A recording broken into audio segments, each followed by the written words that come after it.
नमस्कार दोस्तों, आप सभी का आपके अपने चैनल ध्येय ज्ञान धारा में स्वागत है। आज हम लोग यूपीट्रिपलसी पेट 2023 एग्ज़ाम के लिए करंट अफेयर के टॉप 40 प्रश्न यहाँ पर डिस्कस करने वाले हैं। यह सभी प्रश्न अंकित भाटी सर का जो प्रैक्टिस सेट है उससे लिए गए हैं। इससे पहले हम लोगों ने करंट अफेयर के लिए अंकित भाटी सर के ही प्रैक्टिस सेट से टॉप 60 प्रश्न जो है कर लिए हैं, डिस्कस कर लिए हैं। तो यदि आपने अभी तक उन प्रश्नों को नहीं देखा है तो प्लेलिस्ट में जाकर उन सभी प्रश्नों को आप देख सकते हैं। तो बिना टाइम गवाए स्टार्ट करते हैं आज का सेशन। आज का पहला प्रश्न है कि भारतीय अंतरिक्ष अनुसंधान संस्थान मतलब कि इसरो द्वारा सूर्य का अध्ययन करने के लिए किस मिशन को लॉन्च किया गया है। तो आप सभी जानते होंगे हाल ही में एक मिशन लॉन्च किया गया है सूर्य के अध्ययन के लिए। तो उस मिशन का नाम है आदित्य L1। ऑप्शन ए आपका सही उत्तर हो जाएगा आदित्य L1। ठीक है, आप लोगों के लिए एक प्रश्न है जो कि जिसका उत्तर आप लोग कमेंट बॉक्स में लिख के बताएंगे कि आप बताएंगे कि अंतरिक्ष दिवस कब मनाया जाता है। भारत ने अभी अंतरिक्ष दिवस की हाल ही में घोषणा की, तो वह किस दिन मनाया जाता है, किस महीने में मनाया जाता है। आप डेट और उसका मंथ कमेंट बॉक्स में लिख के बताएंगे। अगला प्रश्न है कि भारत सरकार द्वारा किस वर्ष तक तपेदिक रोग मतलब कि टीबी को ख़त्म करने का लक्ष्य रखा गया है। तो टीबी को ख़त्म करने का लक्ष्य रखा गया है, वह रखा गया है 2025 तक। ऑप्शन ए करेक्ट हो जाएगा, इसका सही उत्तर हो जाएगा ऑप्शन ए 2025। ठीक है, ध्यान रखिएगा टीबी को कब तक ख़त्म कर दिया जाएगा, 2025 तक ख़त्म करने का लक्ष्य रखा है भारत सरकार ने। अगला प्रश्न है कि भारत सरकार द्वारा, यह तो प्रश्न हो चुका है। नेक्स्ट क्वेश्चन है कि आर्थिक समीक्षा 2022-23 के अनुसार वित्तीय वर्ष 2023-24 में भारत की जीडीपी कितने प्रतिशत रहने वाली है। तो जो आर्थिक समीक्षा जो इकोनॉमिक सर्वे आता है तो इसमें पूछा गया है कि 2022-23 का जो इकोनॉमिक सर्वे आया था उसमें वित्तीय वर्ष मतलब फाइनेंशियल ईयर जो 2023-24 है उसके लिए जीडीपी कितने प्रतिशत रहने का अनुमान लगाया गया है। तो वह अनुमान जो लगाया गया है वह लगाया गया है 6 से 6.8% तक भारत की जीडीपी रहने वाली है। ऑप्शन बी आपका करेक्ट आंसर हो जाएगा 6 to 6.8%। ओके, नेक्स्ट क्वेश्चन हम देखते हैं कि निम्नलिखित में से किस राज्य सरकार ने डॉक्टरों की कमी को दूर करने हेतु सरकारी डॉक्टरों की जो सेवानिवृत्ति की आयु है उसे 62 वर्ष से बढ़ाकर 65 वर्ष कर दी है। मतलब कि जो डॉक्टरों की जो रिटायरमेंट की जो एज है वह अब 62 वर्ष नहीं रहेगी, अब उसे 3 साल बढ़ा दिया गया है। कितना कर दिया गया है, 65 वर्ष। तो यह किस प्रदेश में लागू हुआ है, तो यह उत्तर प्रदेश में यह लागू किया गया है। उत्तर प्रदेश की सरकार ने इसको लागू किया है। ऑप्शन डी आपका सही उत्तर जाएगा। इंपॉर्टेंट क्वेश्चन है, आपके पेट एग्जाम में पूछा जा सकता है, तो इसको बिल्कुल आप ध्यान रखिएगा। ठीक है, नेक्स्ट क्वेश्चन है कि प्रत्येक वर्ष 28 जुलाई को विश्व हेपेटाइटिस दिवस मनाया जाता है। इस वर्ष की थीम बताना है, जो यह वर्ष मनाया गया है इस दिवस की थीम बताना है। तो यहाँ पर सबसे पहले आपको ध्यान रखना है कि विश्व हेपेटाइटिस दिवस जो मनाया जाता है, विश्व हेपेटाइटिस डे जो मनाया जाता है वह कब मनाया जाता है। तो जैसा कि प्रश्न में दिया गया है 28 जुलाई को, तो आपको 28 जुलाई को ध्यान रखना है, विश्व हेपेटाइटिस दिवस मनाया जाता है। अब इसकी थीम इस बार की जो थी वह थी 1 लाइफ 1 लीवर। तो ऑप्शन ए आपका सही हो जाएगा, क्योंकि हेपेटाइटिस जो बीमारी रहती है, वायरस रहता है, यह लीवर से संबंधित रहता है, आपके यकृत से संबंधित रहता है। ठीक है, तो ये ऑप्शन आपका सही हो जाएगा 1 लाइफ 1 लीवर। ओके, अगला प्रश्न है कि किस देश के प्रथम बार एक शाकाहारी डायनासोर प्रजाति गोनकोकेन नैनोई के अवशेष प्राप्त हुए हैं। तो पहला जो शाकाहारी डायनासोर के अवशेष जो प्राप्त हुए हैं वह प्राप्त हुए हैं चिली से। ऑप्शन सी करेक्ट आंसर हो जाएगा इस प्रश्न का, चिली से गोनकोकेन नैनोई नामक डायनासोर प्रजाति के अवशेष प्राप्त हुए हैं। अगला प्रश्न है कि जून 2023 में प्रथम खेलो इंडिया जनजातीय खेल महोत्सव का आयोजन किस शहर में हुआ। इस प्रश्न पर भी आप लोग स्टार लगाएंगे। महत्वपूर्ण प्रश्न है, प्रथम खेलो इंडिया जनजातीय खेल का महोत्सव कहाँ किया गया है, किस राज्य में, यह बताना है इसमें। तो ध्यान रखिएगा उड़ीसा राज्य के भुवनेश्वर में प्रथम खेलो इंडिया जनजातीय खेलों का आयोजन किया गया है। ऑप्शन सी इस प्रश्न का बिल्कुल करेक्ट उत्तर हो जाएगा, करेक्ट ऑप्शन हो जाएगा ऑप्शन सी। ठीक है, ध्यान रखिएगा। अगला प्रश्न है कि जुलाई 2023 में किसकी नियुक्ति जलवायु परिवर्तन पर अंतर सरकारी पैनल मतलब कि IPCC के अध्यक्ष के रूप में हुई है। तो उनका नाम है जेम्स फर्ग्यूसन, या इन्हें जिम स्केनिया भी कहा जाता है। ऑप्शन ए इस प्रश्न का सही उत्तर हो जाएगा, जेम्स फर्ग्यूसन आपको नाम ध्यान रखना है। ठीक है, इनको जलवायु परिवर्तन पर अंतर सरकारी पैनल के अध्यक्ष के रूप में नियुक्त किया गया है। ठीक है, चलते हैं अपने अगले प्रश्न की तरफ। प्रश्न है कि किस राज्य को आथूर पान के पत्तों के लिए हाल ही में GI टैग प्रदान किया गया है। ठीक है, आप सभी जानते हैं कि GI टैग दिया जाता है, तो आथूर पान के पत्तों के लिए किसे जीआई टैग दिया गया है, किस राज्य को? तो ध्यान रखिएगा जो आथुर पान के पत्ते हैं या तमिलनाडु से संबंधित हैं। तो ऑप्शन बी इस प्रश्न का सही उत्तर हो जाएगा, तमिलनाडु। अगला प्रश्न है कि 2022 की 71वीं मिस यूनिवर्स का खिताब किसे प्राप्त हुआ है? तो 2022 में जो मिस यूनिवर्स का खिताब प्रदान किया गया है 71वें नंबर का, तो वह प्रदान किया गया है बानी ग्रेबियल को।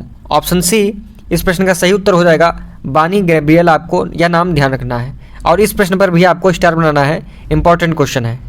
अगला प्रश्न है कि कोल्लम जो कि भारत का पहला ऐसा जिला बना है जो संविधान साक्षर जिला है। ठीक है, वेरी वेरी इंपॉर्टेंट प्रश्न है आपके लिए। भारत के या किस राज्य में स्थित है यह बताना है। तो कोल्लम आपको ध्यान रखना है, कोल्लम जिला या कोल्लम नाम आपको ध्यान रखना है। यह इसलिए ध्यान रखना है कि क्योंकि यह जो है भारत का पहला ऐसा जिला बना है जो संविधान साक्षर जिला है। ठीक है, तो कोल्लम या केरल राज्य में स्थित एक जिला है। तो इस प्रश्न का जो सही उत्तर होगा वह होगा ऑप्शन बी। ठीक है, का से केरल और का से कोल्लम आपको ध्यान रखना है, ऐसे आप रिलेट कर सकते हैं। अगला प्रश्न है कि 12वां विश्व हिंदी सम्मेलन जो कि 15 से 17 फरवरी के बीच मनाया गया, वह किस देश में इस सम्मेलन का आयोजन किया गया है 2023 का? तो 12वां विश्व हिंदी सम्मेलन 2023 का आयोजन फिजी में हुआ है। ऑप्शन बी इस प्रश्न का सही उत्तर हो जाएगा, फिजी। नेक्स्ट क्वेश्चन है कि कोप इंडिया वायुसेनाओं का द्विपक्षीय संयुक्त प्रशिक्षण अभ्यास भारत ने किसके साथ किया है? तो आपको पहला जो आपको पॉइंट ध्यान रखना है कि कोप इंडिया वह कैसा द्विपक्षीय संयुक्त अभ्यास है, तो यह वायुसेना का संयुक्त द्विपक्षीय अभ्यास है। ठीक है, यह ध्यान रखना है। अब यह जो दो देशों के बीच हुआ है इसमें एक तो अपना प्यारा भारत है। ठीक है, यह भी आपको ध्यान रखना है। और जो दूसरा देश है वह है यूएसए। ठीक है, यूएसए है। तो ऑप्शन बी इस प्रश्न का सही उत्तर हो जाएगा, यूएसए। विश्व प्रेस स्वतंत्रता सूचकांक 2023 में भारत का स्थान पूछा गया है कि कितना था? तो 2023 में जो विश्व प्रेस स्वतंत्रता सूचकांक आया है उसमें भारत की जो रैंक रही है वह रही है 161वीं। काफ़ी निंदा का विषय है, लेकिन अब क्या कर सकते हैं। ऑप्शन सी इस प्रश्न का आपका सही उत्तर है। आपको 161वीं रैंक ध्यान रखनी है, भारत की रही है विश्व प्रेस स्वतंत्रता सूचकांक 2023 में। ठीक है, नेक्स्ट क्वेश्चन है कि उत्तर प्रदेश सरकार की कौन सी योजना उत्तर प्रदेश को दुग्ध विकास एवं दुग्ध उत्पादन के लिए अग्रणी राज्य बनने से संबंधित है? तो जैसा कि आप सभी को पता होगा, आप लोगों ने पढ़ा होगा, काफ़ी चर्चा में यह योजना रही है, नंद बाबा मिल्क मिशन। ठीक है, कौन सा? नंद बाबा मिल्क मिशन, ऑप्शन ए। ठीक है, यह यूपी की एक योजना है जो दुग्ध विकास एवं दुग्ध उत्पादन के क्षेत्र में अग्रणी राज्य बनाने से संबंधित है। ठीक है, अगला प्रश्न है कि राष्ट्रपति भवन के ऐतिहासिक मुगल गार्डन का नाम क्या रख दिया गया है? तो मुगल गार्डन का नाम चेंज किया गया है जो कि राष्ट्रपति भवन में स्थित है। तो इसका जो नया नाम रखा गया है वह रखा गया है Amrit Udyan. Option B is the right answer, Amrit Udyan. Next question, Chris Hipkins के किस देश के नए प्रधानमंत्री चुने गए हैं?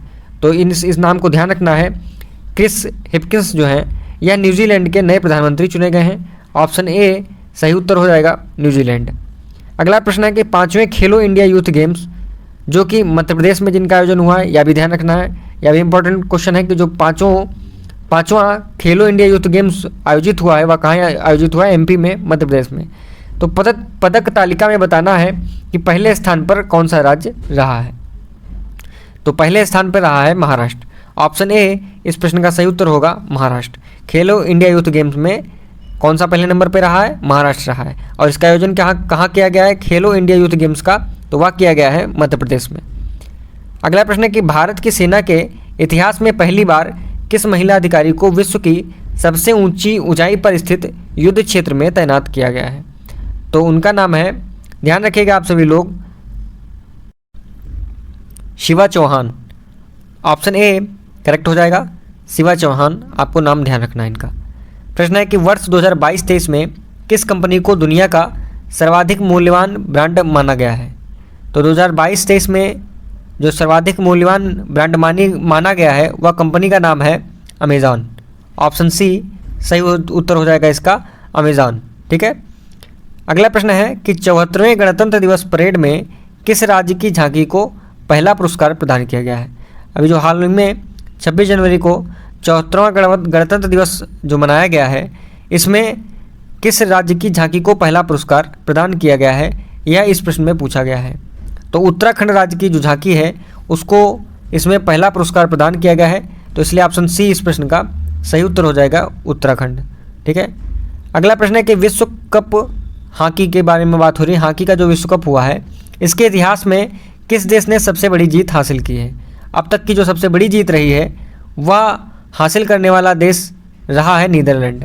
तो ऑप्शन ए इस प्रश्न का सही उत्तर हो जाएगा, नीदरलैंड। चलते हैं अपने अगले प्रश्न की तरफ। प्रश्न है कि बजट 2023-24 में संपूर्ण पर्यटन पैकेज के अनुसार देश के कितने पर्यटन स्थलों को विकसित किया जाएगा? तो टोटल जो इसमें जो चिन्हित किए गए हैं पर्यटन स्थल वह 50 चिन्हित किए गए हैं, इसलिए ए ऑप्शन आपका इस प्रश्न का सही उत्तर हो जाएगा, 50। अगला प्रश्न है कि भारत का कौन सा राज्य देश का पूर्णतः डिजिटल बैंकिंग वाला राज्य बन गया है? तो काफ़ी इंपॉर्टेंट क्वेश्चन है, बताना है कि कौन सा राज्य भारत का पहला डिजिटल बैंकिंग वाला राज्य बन गया है। तो केरल जो है यह भारत का पहला पूर्णतः डिजिटल बैंकिंग वाला राज्य बन गया है। ठीक है, केरल नाम ध्यान रखिएगा आप लोग। चलते हैं अपने अगले प्रश्न की तरफ। प्रश्न है कि माउंट मेरापी ज्वालामुखी जिसमें हाल ही के समय में विस्फोट हुआ, यह किस देश से स्थित है? ठीक है, तो माउंट मेरापी ज्वालामुखी जो है यह कहाँ स्थित है, यह ध्यान रखना है, इंडोनेशिया में। ऑप्शन सी इंडोनेशिया में अभी इसमें विस्फोट हुआ है हाल ही में। नेक्स्ट क्वेश्चन है कि भारत फ्रांस के मध्य हुए फ्रिंजेक्स 2023 युद्धाभ्यास भारत में कहाँ पर आयोजित हुए हैं? तो यह जो अभ्यास आयोजित हुए हैं तो भारत में यह तिरुवनंतपुरम में इसका अभ्यास किया गया है। ऑप्शन ऑप्शन ए इस प्रश्न का आपका सही उत्तर हो जाएगा, तिरुवनंतपुरम।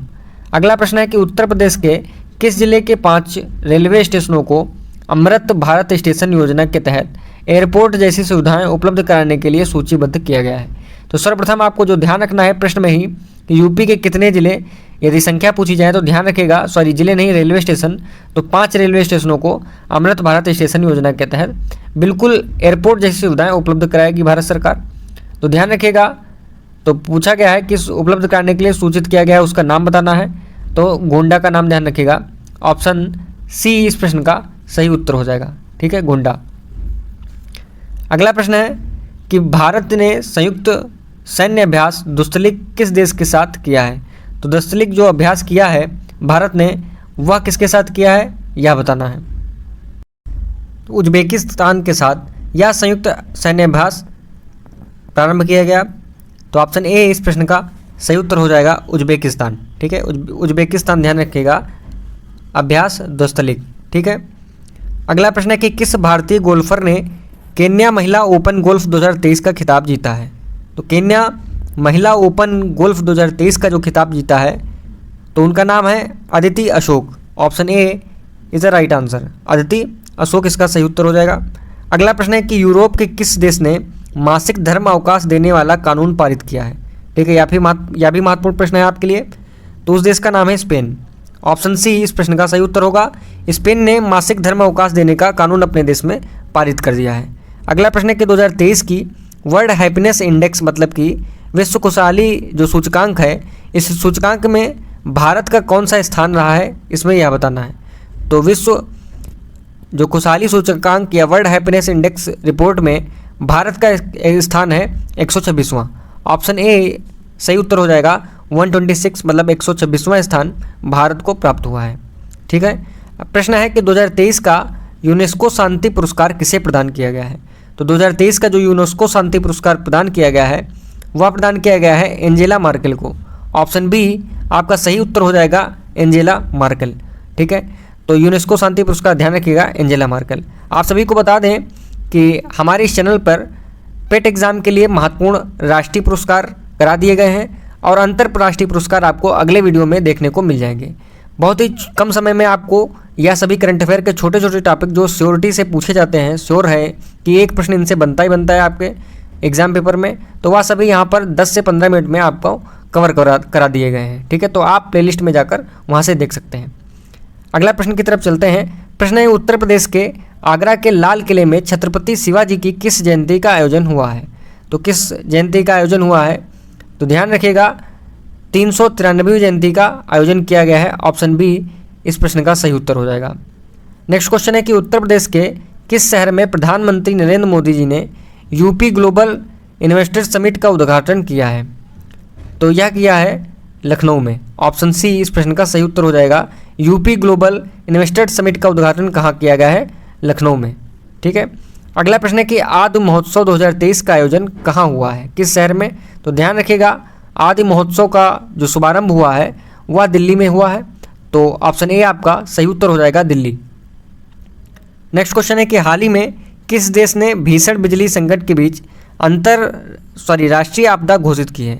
तो भीषण बिजली संकट उत्पन्न हो गया था, उस देश का नाम है दक्षिण अफ्रीका। ऑप्शन बी आपका सही उत्तर हो जाएगा, जिसने भीषण बिजली संकट के बीच राष्ट्रीय आपदा घोषित कर दी थी। ठीक है, तो आप लोगों के सामने यह टॉप 40 प्रश्न आपके सामने प्रस्तुत किए गए, डिस्कस किए गए। यदि आपको यह वीडियो पसंद आया हो, आपके लिए हेल्पफुल हो, तो आप इस वीडियो को लाइक कीजिएगा। यदि अभी तक चैनल को सब्सक्राइब नहीं किया है तो आप हमारे चैनल को सब्सक्राइब करिएगा और अपने दोस्तों के साथ शेयर करिएगा। धन्यवाद।